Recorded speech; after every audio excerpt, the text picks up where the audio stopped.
आप देख रहे हैं आजाद बोल इंडिया का हेडलाइंस शो। आज है 19 जुलाई 2025। मैं हूं आदिल खान आजाद। दुनिया के सबसे बड़े अखबारों और पोर्टल से चुनी गई कुछ बड़ी खबरों को आपके सामने रखेंगे, जिन्होंने आज सुर्खियां बटोरी। इस शो में आज आप देखेंगे रूस की नई मिसाइलों के आगे अमेरिका का सबसे खास एयर डिफेंस सिस्टम यूक्रेन में हुआ फेल। पुतिन की नई मिसाइल ने दी मात। रूस ने यूक्रेन पर 344 ड्रोन और मिसाइलों से किया हमला, कई लोग हलाक। ईरान ने दी बड़ी वार्निंग, कहा इलाके का नक्शा बदलने की कोई भी कोशिश नहीं होगी बर्दाश्त। सीरियाई हुकूमत ने की स्वेदा में फौरन सीजफायर की अपील। हुकूमत ने कहा अमन बहाल करो वरना हालात बिगड़ेंगे। क्या ईरानी हमले में मारा गया था मोसाद का चीफ? कई दिनों बाद डेविड बार्निया को लेकर आ गई ताजा खबर। और गजा पर इसराइल के हमले जारी, गोली और बमों से बचने वालों पर भूख से मारे जाने का खतरा बढ़ा। आज गजा में बहुत हैवी बमबारी। करते हैं शो की शुरुआत। रूस के आगे यूएस का, अमेरिका का पैट्रियट सिस्टम फेल हो गया है। यूरोप भी अब एक नया रास्ता ढूंढ रहा है। यूक्रेन को दी गई अमेरिका की सबसे अहम मिलिट्री मदद यानी पैट्रियट एयर डिफेंस सिस्टम अब रूस की एडवांस्ड मिसाइलों को रोकने में नाकाम होता दिख रहा है। आरटी की रिपोर्ट के मुताबिक रूस ने ऐसी नई बैलिस्टिक मिसाइल्स तैनात की हैं, नई बैलिस्टिक मिसाइल्स जो ज़्यादा तेज़ हैं और आसानी से रडार से बच निकलती हैं, यानी वो टारगेट अचीव करती हैं और तबाही मचाती हैं। एक यूक्रेनी अफसर ने बताया कि ये रूसी मिसाइलें अब पहले से कहीं ज़्यादा मारक हैं, यानी अपनी डायरेक्शन तेज़ी से बदल सकती हैं, जिसकी वजह से पैट्रियट रडार्स इन्हें पकड़ नहीं पाते।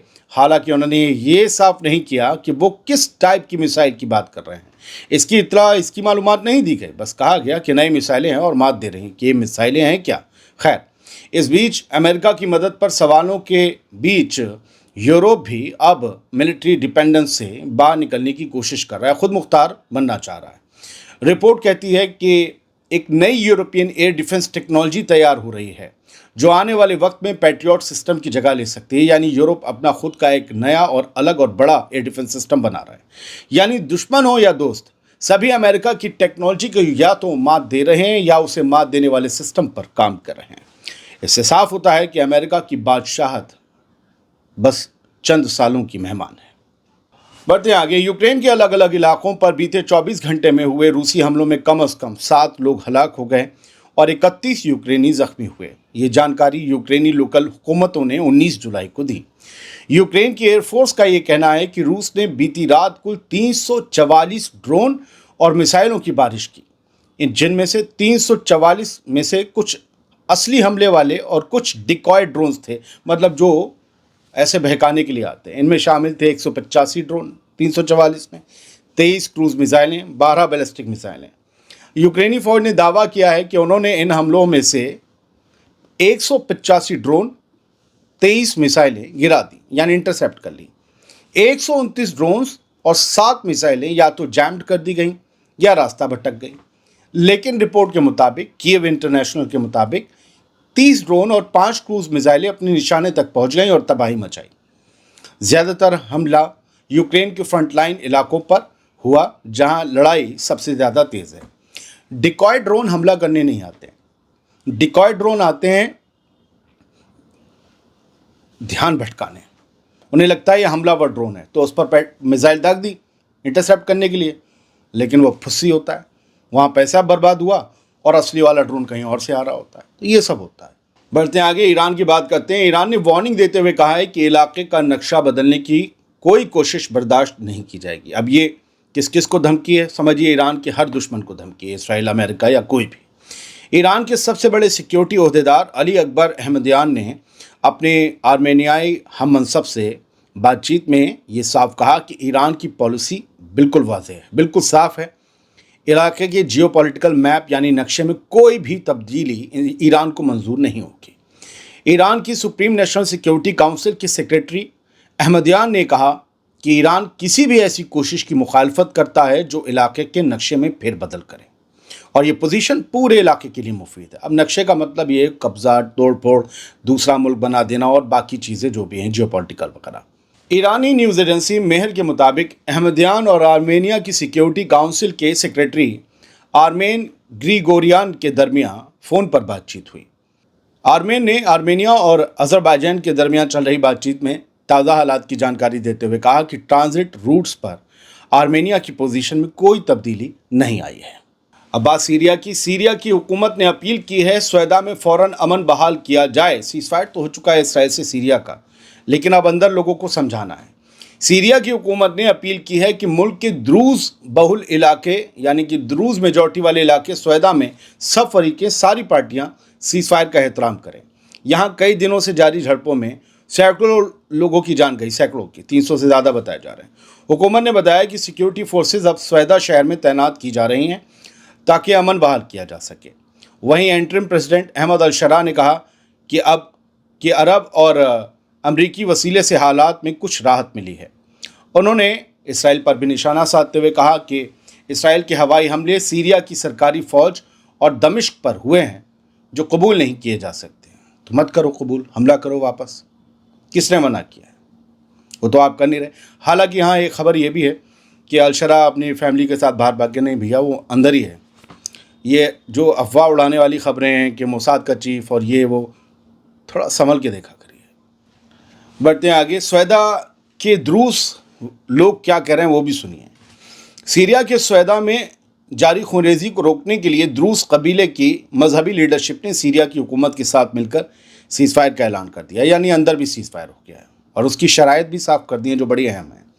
द्रूस के मजहबी रहनुमाओं के मुताबिक सीज़फायर के बाद 48 घंटे तक कोई भी फरीक, कोई भी पार्टी सरहदी गाँवों में दाखिल नहीं होगी। ये पाबंदी हर पार्टी पर लागू होगी ताकि हालात पर काबू पाया जा सके। ऐलान में कहा गया है कि जो भी कबीले के लोग अब भी स्वेदा में हैं, जिस भी कबीले के, उन्हें महफूज रास्तों से बिना किसी रोक टोक के बाहर निकलने दिया जाएगा।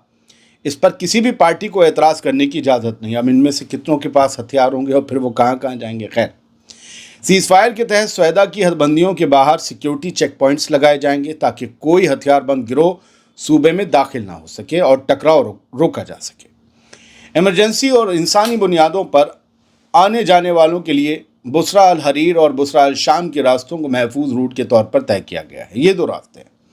मजहबी क़यादत ने तमाम मकामी ग्रुप से अपील की है कि वो स्वेदा की एडमिनिस्ट्रेटिव हदों से बाहर ना जाएं और कोई उकसाने वाली या लड़ाई जैसी हरकत ना करें, और अगर ऐसा किया तो फिर जिम्मेदारी उनकी होगी अपनी ज़िंदगी और मौत की। चलिए एक अहम खबर का रुख करते हैं। आप में से कई लोग, यहाँ तक कि कल भी, मुझसे पूछ रहे हैं कि क्या इसराइल की जासूसी एजेंसी का चीफ पिछले महीने ईरान के हमलों में मारा गया या इसके बाद किसी हमले में मारा गया? तो इसका जवाब है नहीं, वो जिंदा है। और उसके बारे में 19 जुलाई को आई खबर मैं आपको सुनाने जा रहा हूँ। मोसाद का चीफ अमेरिका के दौरे पर था और वहाँ वो गज़ा से फ़लस्तीनियों को गज़ा से बाहर निकालने पर बातचीत कर रहा था कि कैसे उनकी हिजरत करवाई जाए, खदेड़ा जाए। इसराइल की खुफिया एजेंसी मोसाद का चीफ डेविड बार्निया इस हफ्ते वाशिंगटन पहुंचा था, जिसका मकसद था अमेरिका की मदद से फ़लस्तीनियों को गज़ा से बाहर भेजने की कोशिश को आगे बढ़ाना। एक्सियोस की रिपोर्ट के मुताबिक बार्निया ने मिडिल ईस्ट के लिए अमेरिका के एलची स्टीव विटकॉफ से मुलाकात की और बताया कि इथियोपिया, इंडोनेशिया और लीबिया जैसे मुल्क बड़ी तादाद में गज़ा के फ़लस्तीनियों को अपने यहाँ लेने को तैयार हैं। लीबिया और इथियोपिया में खुद अजीब हालात हैं। लीबिया में तो खाना जंगी, इंडोनेशिया खुद गरीब है, ये लेंगे। ये प्लान बेहद कंट्रोवर्शियल माना जा रहा है। कुछ इसराइली और अमेरिकी कानूनदा इसे वॉर क्राइम कह रहे हैं। हालांकि नेतन्याहू हुकूमत का कहना है कि ये काम पूरी तरह वॉलंटरी होगा, किसी को ज़बरदस्ती नहीं निकाला जाएगा। लोग अपनी मर्जी से छोड़कर जाना चाहेंगे गज़ा तो चले जाएं, कौन जाएगा। मीटिंग के दौरान डेविड बार्निया ने अमेरिका से या अमेरिका के ऑफिशियल्स से ये दरख्वास्त की कि वो इन मुल्कों को रग़बत यानी इंसेंटिव्स दे, यानी माल दे, ताकि वो मान जाएं अपने यहाँ गज़ा के लोगों को लेने के लिए। मगर अभी तक अमेरिका की तरफ से किसी ठोस मदद का वादा नहीं आया है। गौरतलब है कि ट्रंप ने भी फरवरी में ये कहा था कि अमेरिका कुछ वक्त के लिए गज़ा का कंट्रोल लेगा और वहाँ के 2 मिलियन यानी 20 लाख से ज़्यादा लोगों को टेम्पररी तौर पर कहीं और बसाएगा जब तक कि गज़ा को दोबारा ना बसा लिया जाए। हालांकि गज़ा के छोटे से छोटे बच्चे ने भी अपनी ज़मीन, अपना मुल्क छोड़ने से इनकार कर दिया है। कहा है कि हम मालिक हैं, तुम्हें जाना है तो तुम जाओ। 1-2 खबरें सर लाइव ले लेते हैं। मैंने आपको हेडलाइन में बताया था आज गज़ा के लिए बहुत बुरा दिन है। जो मैं लाइव पढ़ रहा हूँ वो मैंने इसीलिए इसे खबर नहीं पढ़ा है क्योंकि हर मिनट चेंज हो रही है। 70 से ज़्यादा फ़लस्तीनियों को शहीद कर दिया गया है आज सुबह से गज़ा में। یہ بہت بڑی تعداد ہے صرف کچھ گھنٹوں کی. ہمارے اور ان کے وقت کے درمیان فاصلہ ہے اور ایک لمبی رات پوری پڑی ہوئی ہے. 70 فلسطینی 19 جولائی.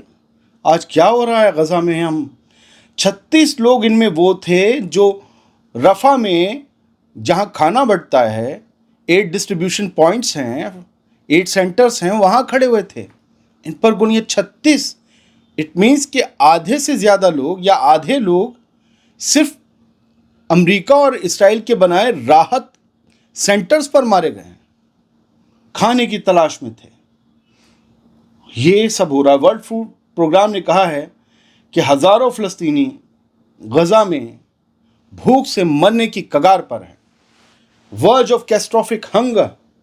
غزہ اس وقت بھوک کی بالکل کہنا چاہیے کہ دہلیز پر کھڑا ہے جہاں پر لوگ بھوک سے مر جائیں.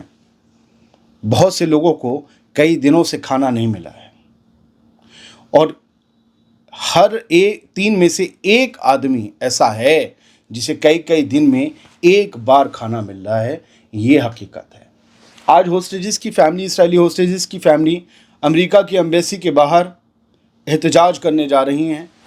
ان سب نے آج امریکہ پر پریشر بنانا ہے تاکہ اسرائیلی ہوسٹیجز کو جلد سے جلد رہا کرنے کے لیے ایک سیز فائر ڈیل کا اعلان ہو سکے. آپ کو پتہ ہے ایک چرچ پر حملہ ہوا تھا، دنیا ابل پڑی. غزہ میں چرچ پر حملہ ہوا. نیتن یاہو نے 2 بار معافی مانگی، ڈونلڈ ٹرمپ سے بھی اور پوپ سے بھی.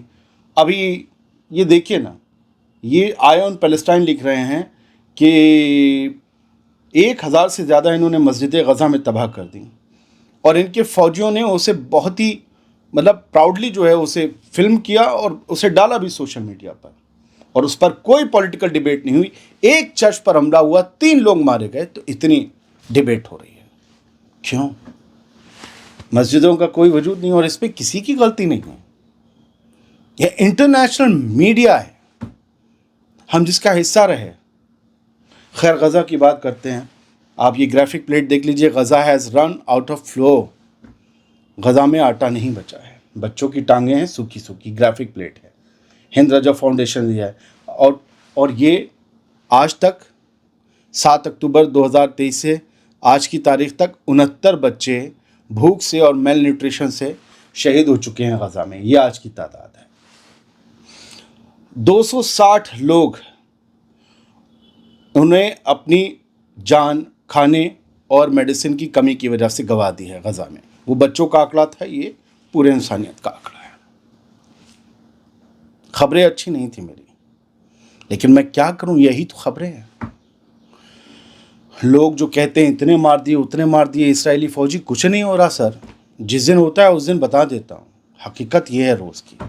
آپ کہہ دیجئے گا تو میں خبریں یہ دینا بند کر دوں گا، لیکن آپ کس کے لیے دعا کریں گے؟ آپ کو کیا پتہ چلے گا کیا ہو رہا ہے دنیا میں؟ بہت بہت شکریہ. سلامت رہیے، خوش رہیے.